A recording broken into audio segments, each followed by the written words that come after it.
Seguimos conversando en Argumentos con Bruno Gallo y recordando también que están nuestras redes sociales. Ya tenemos allí un post más adelante. Vamos a leer algunos de los comentarios y preguntas que hace la audiencia en @argumentosgb en la cuenta de Instagram. Estamos hablando del tema, bueno, de la reforma constitucional. También ahora habría que evaluar parte de esas propuestas que hacen, pero en este escenario en Venezuela, donde estamos, bueno, en este 2025, donde inició con diferentes expectativas en materia económica, expectativas por lo que iba a pasar con las relaciones entre Venezuela y Estados Unidos, qué va a pasar con la economía, qué va a pasar con el petróleo, y en este momento ahora el debate se centra, reforma constitucional, elecciones. Realmente el debate está centrado donde debe, cómo centrarnos realmente en esas necesidades que hay que atacar, porque si bien parte de estos planteamientos que se dice, bueno, va a tocar la parte económica, pero ¿y estas propuestas o de alguna forma cómo empezar a trabajar en esto que realmente necesita el país para mejorar? Sí, tú sabes que una de las cosas que uno observa de este gobierno es que como tienen el control del poder, ellos van introduciendo múltiples,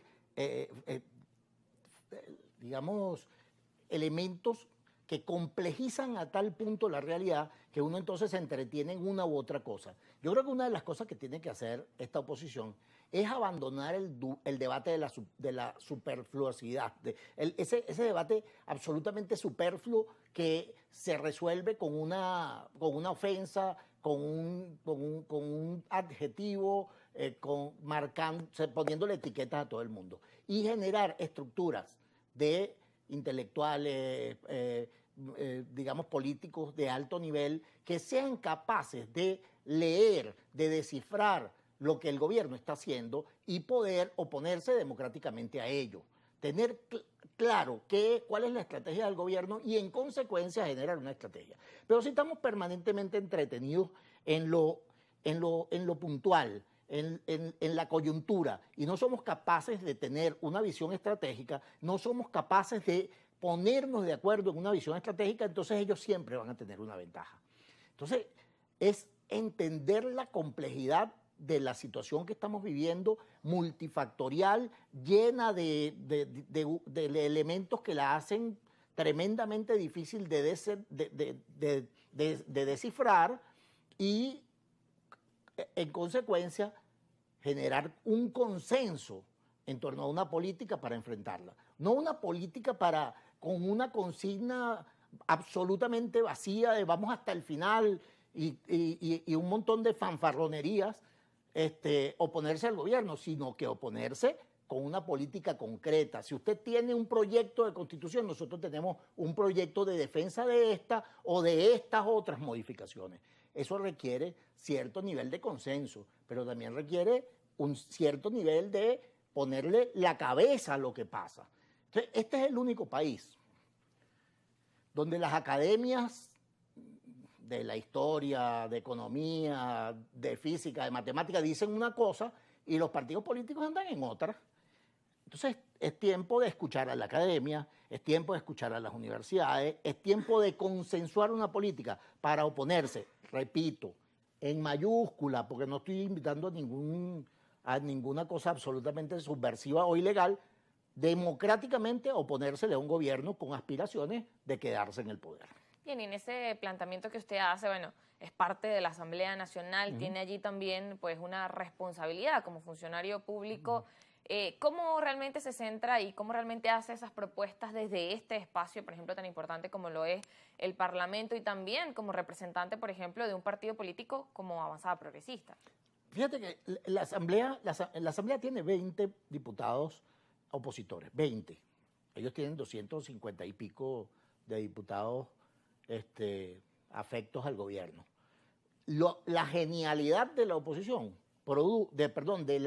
la genialidad de la abstención produjo esa correlación de fuerza. ¿Sí? Lo que uno diga ahí tiene menos resonancia que lo que yo diga aquí contigo. Ahí te escuchan y pasan la página. Es decir, que nuestra presencia ahí es absolutamente simbólica. Sí, hay momentos en que podemos participar en el debate sobre leyes y tal y qué sé yo. En las comisiones es bastante más democrático, pero en la plenaria ahí no hay debate posible. O sea, somos una minoría absoluta.